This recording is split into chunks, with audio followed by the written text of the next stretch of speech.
Welcome back. In this video, we'll talk about the important exam notes for burn patients and also the treatment of burn. Before we give any medication or do any specific treatment, you have to start with ABCs. A for securing the airway, which means make sure that the patient is able to breathe and there is nothing obstructing his airway. Also look for signs of carbon monoxide poisoning and cyanide poisoning.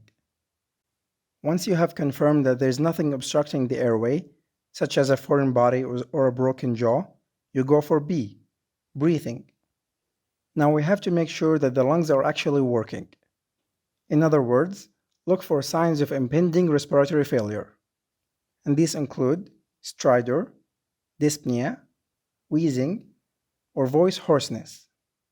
If you see any of these signs, the patient requires immediate intubation, because respiratory failure is imminent. And finally, C for circulation. You'll have to resuscitate the patient with fluids, and we use oral resuscitation if the BSA is less than 15. We use one line if the BSA is more than 15, and if it reaches 40 or more, we use two lines. We have talked in details about the amount of fluid resuscitation in another video, so we'll skip it. Now let's talk about the important notes. The admission criteria for burn patients goes as follows.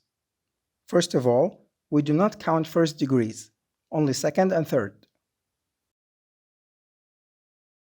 Admit any patient with third-degree burns. Admit any patient whose BSA of second-degree burn is more than 10%. Admit any patient with electrical, chemical, or inhalation burns. And if the burn involves risky areas, such as the face, the genitals, the perineum, the hands or feet, and the major joints, such as the knees or the shoulders. For analgesia, avoid giving the patient opioids. Opioid medications cause vasodilatation, and this increases the vascular volume, so the patient will need more fluids for resuscitation. This expansion is very serious, and it can cause compartment syndrome. So don't use opioids unless you really have to, and if you do so, do in small amounts. When it comes to antibiotics, there is no rule to use antibiotics in burn patients. Not oral or IV anyway. You can use topical antibiotics in very rare cases where you really expect that the patient will have some skin infection. The use of antibiotics will increase the risk of fungal infections, and it causes more harm than good. The most common cause of mortality and deaths in burn patients is airway compromise. The second most common cause is infection, and the third is organ failures. Do not give the patient blood unless you really have to, because blood transfusion increases the risk of infections in burn patients. Recent studies showed that vitamin C increases the healing process in burn patients, and it also decreases the amount of fluid resuscitation needed. This point is very important for exams. Colloids, like albumin, are very dangerous because they increase the risk of respiratory complications if given within the first 24 hours of injury. So use them with care. Plasmapheresis can be used to filter out the inflammatory mediators and decreasing vasodilation. And here's another very important note for exams. The most important nutrition for burn patients is protein, and the best nutrition to prevent infections is glutamine. Keep in mind that the burn patients have up to 200% increase in metabolism.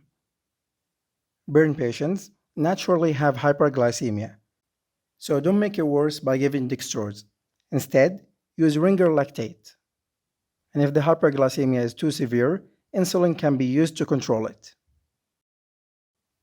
Avoid NSAIDs because they affect the kidneys, and the burn patients already use their kidneys very much and they need it to work at full thrust. And finally, when it comes to medications, we use silver sulfadiazine as the golden standard, And this is a cream for burn patients. This is a prophylactic cream and not used as a therapeutic agent. It is contraindicated in only two conditions: sulfa allergy and skin grafts. Unlike silver sulfadiazine, the medication sulfamylone is a very powerful cream that penetrates the skin, and it is painful when applied. It's used to treat deep burns and eschars.